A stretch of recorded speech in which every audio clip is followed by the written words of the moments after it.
Hello everyone, Oh the Indignity here. Now today, you guys will be witnessing the absolute bloody pain that I had to endure just to make a decent diecast Gordon. So without further ado, let's get into it. Hello everyone, Oh the Indignity here. Now today, I'm going to be trying to make the perfect diecast Gordon. That's right, even better than the new 2026 one that they just announced. And what I'm going to be using today for this is an all engines go push-along Gordon. How did that land upright? I'm not too sure about that. We're just going to leave it like that, I guess. And a 2025 80th anniversary push-along Henry. Now, you might be wondering, why did I not get this to keep regular? And why did I have to ruin a new model by making it into custom? I got 2 of these from Amazon, along with this. Keep in mind, I ordered it at the same time. They're all coming on different days.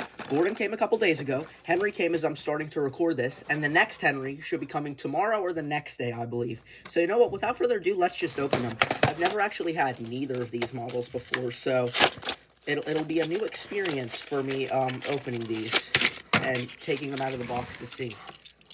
This feels pretty high quality, not exactly the best model. I mean, I have the All Engines Go Push Along Edward and the Henry, and this is basically just a hybrid of those. So this is nothing special. However, what I'm looking forward to the most is this Henry. This is a really nice model. Now, this is pretty cool. The tender is very lightweight and plasticky, but that doesn't really matter because we're just going to be using the wheels from this Henry, the chassis for this Henry, excuse me, for the Gordon model. And if you're wondering, oh, what are you going to do for the face then? This face is terrible. I'm going to try to use a Trackmaster 2 face. The reason I say try is because I've never taken a Trackmaster model apart before. But you know what? Without further ado, let's take these diecast models apart. Okay, hello, Golden, hello, Golden. That's Henry's voice. What am I doing with my... Alright, guys, bit of a new angle here. Now you can see me. I'm just going to put a time-lapse over. This is the wrong size screwdriver. Why can't I just do anything right? I couldn't even find the right size screwdriver, so I have to use a drill. I've never taken apart a Trackmaster engine before. Well, that piece is gone. This actually came apart real easy. Oh, and I have the face. That was way easier than I thought. These just have screws, so these will be easy to take apart. This isn't the right size either. I'm just going to have to use a drill for this as well, I think. A properly sized screwdriver now. It feels great to actually... I just can't do anything right. Just can't. The top of the cab is its own separate piece. Why, though? Now we're going to take apart Henry. I'm going to time-lapse this one and not cut pieces out. I really like how the whole time I'm doing this, just the very top of my head, just the very top is cut off. This is such a lackluster video. None of my videos are professional, bro. They're all lackluster.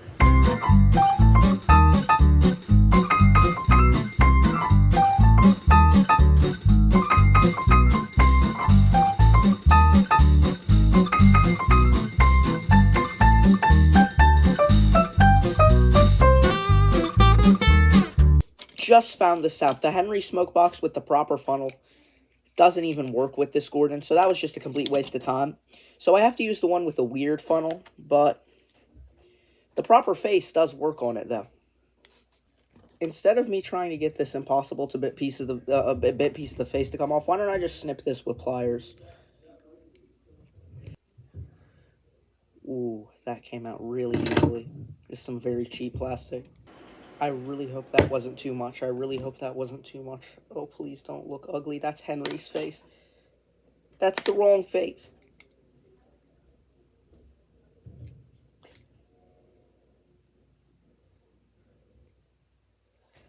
How is that still not enough? The face finally... It finally... I'm doing this for 18 minutes, bro. 18 minutes. After absolutely massacring these poor diecast toys, it's a complete cluster. I don't even know what I'm looking at in this picture, to be honest. It was time to spray paint Henry's wheels blue. Look how clever I am with the wheels. I cut little slits with cardboard and slipped the axles in there. Ignore this. I tried painting, but my camera ran out of space, so I had to clear up some stuff. The paint I'm using is Oasis Blue Satin by Rust-Oleum. So the paint on the wheels as well, for the most part, as you can see, the shade is actually a perfect match. It's even closer in real life than it is on camera, but something I'm a bit worried about, there's a bit of overspray on this one. You can see at the bottom of this wheel here, there's a little bit of caking of the paint. I'm worried that's going to cause me some problems, but pray for me that it won't. I'm now going to attempt to paint the top of the running board white. I could not find masking tape anywhere, so we're just going to wing this. If there's any overspill, I'll just take it off. You know, this is where this project could really go to shit. But you know what? This entire project could just go to shit anytime. I mean, I'm going to stop recording so I can actually concentrate. Hey guys, we got this angle again. I'm sure you absolutely love seeing my absolutely hideous face. People run away from me in public. That's how ugly I am. We got the new outfit because it's a new day. I'm gonna be gluing Gordon's face onto the smoke box right now. That's the entire reason I started recording. It actually fits quite well. It's slightly too large. I don't care. I don't care. You know what? If it's good enough for me, it's good enough for me. And I'm the one making this custom. So you know what? I'm a bit of a perfectionist. Hard to believe when you see a couple of my customs. They're a bit shit, I'm going to be honest. I kind of half-ass them. But starting 2026, this is my first custom of 2026. And it's my first Diecast custom. I gotta stop getting off track here.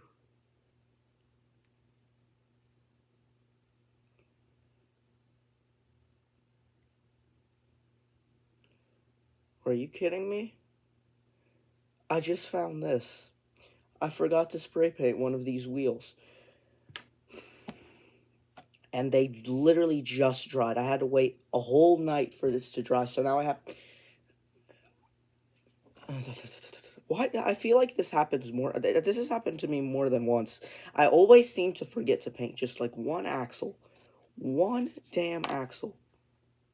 Alright, now we're going to put Gordon's face. I'm going to be very, very careful with this.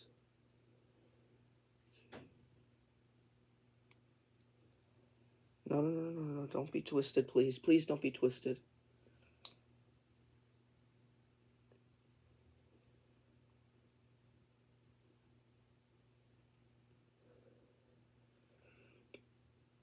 It's ever so slightly twisted,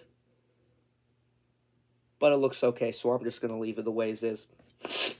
Now to spray paint that damn axle. Back outside. Ready to spray paint this damn wheel. Please ignore the sound of that damn bird. I know, I hate it as well.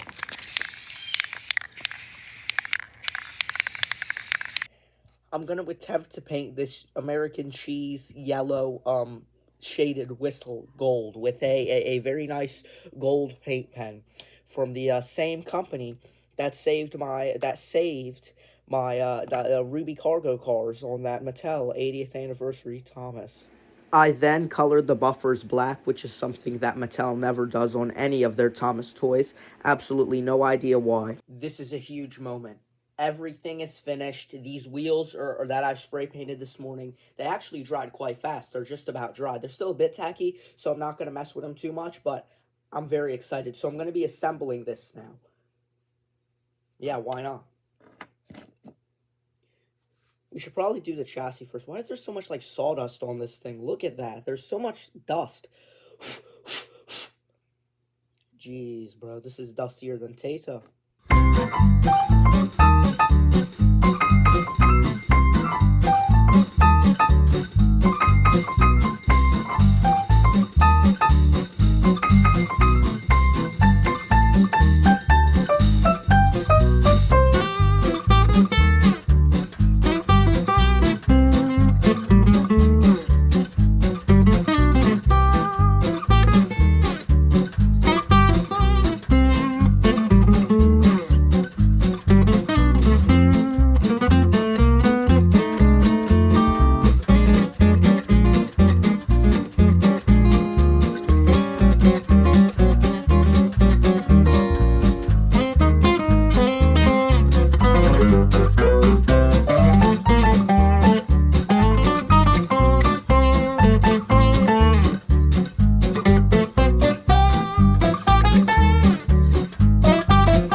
that is now definitely fully tightened. Now let's look at it. Oh my goodness. Let's get the tender behind it.